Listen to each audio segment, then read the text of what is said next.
नमस्कार, मैं राहुल कुमार, सब न्यूज़ ऑनलाइन समाचार सेवा से। आज हम आए हैं राष्ट्रीय रिपब्लिकन पार्टी के हेड ऑफिस में। जानेंगे जनाब मिर्ज़ा मेहताब बेग, जो कि राष्ट्रीय अध्यक्ष हैं राष्ट्रीय रिपब्लिकन पार्टी से, वक्फ बोर्ड के बारे में कि वक्फ बोर्ड का जो बिल पास होने जा रहा है उस पर उनकी क्या विचारधारा है। सबसे पहले सर, आपका सब न्यूज़ ऑनलाइन समाचार सेवा में हार्दिक अभिनंदन है, और थोड़ा सा बताइए वक्फ बोर्ड के बारे में।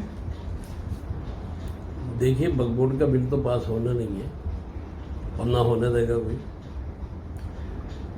जब हमारा देश आज़ाद हुआ तो भारत का संविधान बना डॉक्टर भीमराव अम्बेडकर द्वारा, और पार्लियामेंट लगी तो पहला बिल पार्लियामेंट में पास हुआ था कि किसी भी सरकारी इदारा किसी भी मजहबी इदारे में इंटरफियर नहीं करेगा।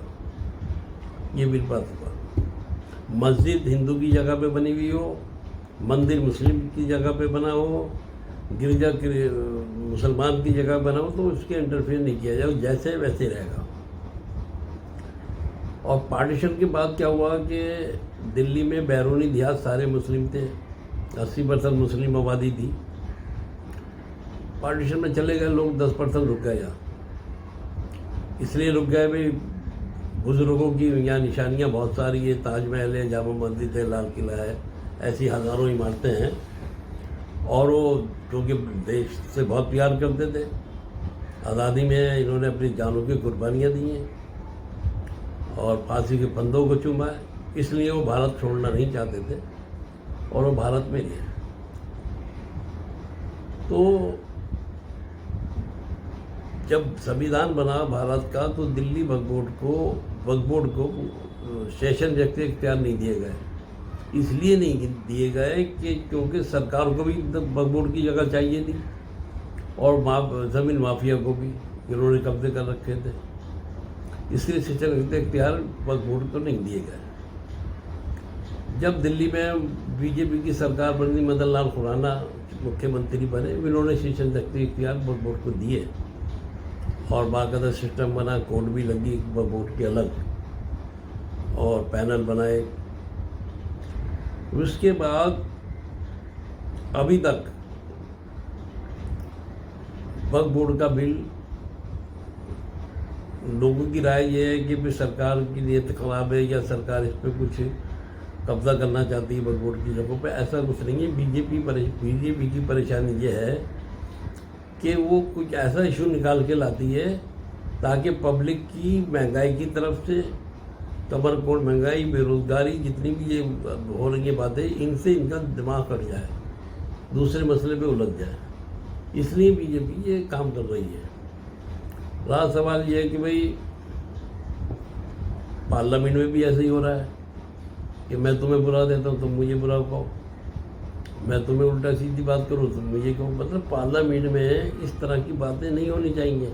पार्लियामेंट में इस पे बहस होनी चाहिए, महंगाई कैसे रुकेगी, बेरोजगारी कैसे ख़त्म होगी, हमारी सरहदों की सुरक्षा कैसे होगी, यूनिवर्सिटियाँ और कॉलेज कैसे बनाए जाएंगे। चर्चा तो इस पे होनी चाहिए, लेकिन चर्चा दूसरे मसलों पे होती है। पार्लियामेंट डिसॉल्व हो जाता है, 1 घंटे का पार्लियामेंट का खर्चा 1 करोड़ का होता है, वो सब ऐसे ही बर्बाद होता है पैसा। गरीब की जेब पे मार पड़ रही है। इतना टैक्स लगा दिए गवर्नमेंट ने कि आदमी का जीना मुहाल हो गया है। दूसरा मसला ये है कि मैं तो अक्सर कहता हूँ सभी पार्टी के लोगों को कि भाई आप नौजवानों को अपनी पार्टी का उम्मीदवार बनाइए।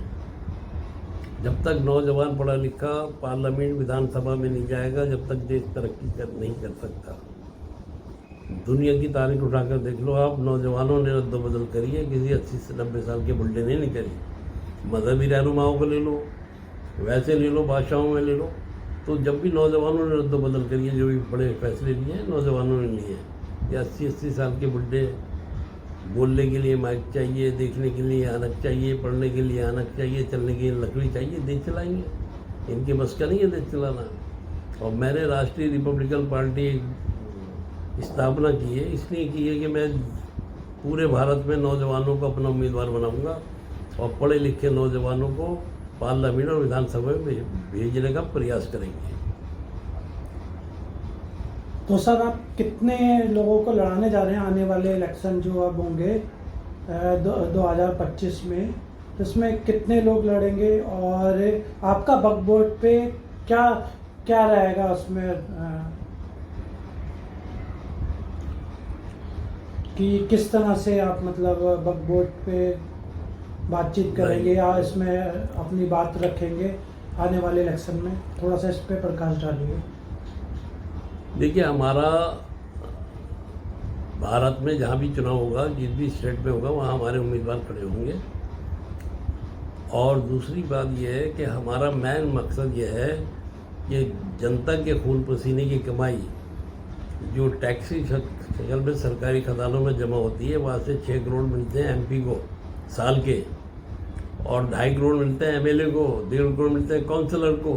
ये पैसा कहाँ खर्च हो रहा है, कहाँ नहीं हो रहा है, पब्लिक को पता नहीं होती। हमारे उम्मीदवार जीते तो एमपी जीतेगा तो 6 करोड़ रुपए अपने इलाके की पब्लिक के सामने रखकर खर्च करेगा। एमएलए जीता तो 2.5 करोड़ रुपए लाके पब्लिक से पूछेगा क्या ज़रूरी काम है मुझे बताइए, तो करेगा, लिस्ट लगाएगा अपने कार्यालय में। ऐसे ही काउंसिल करेगा।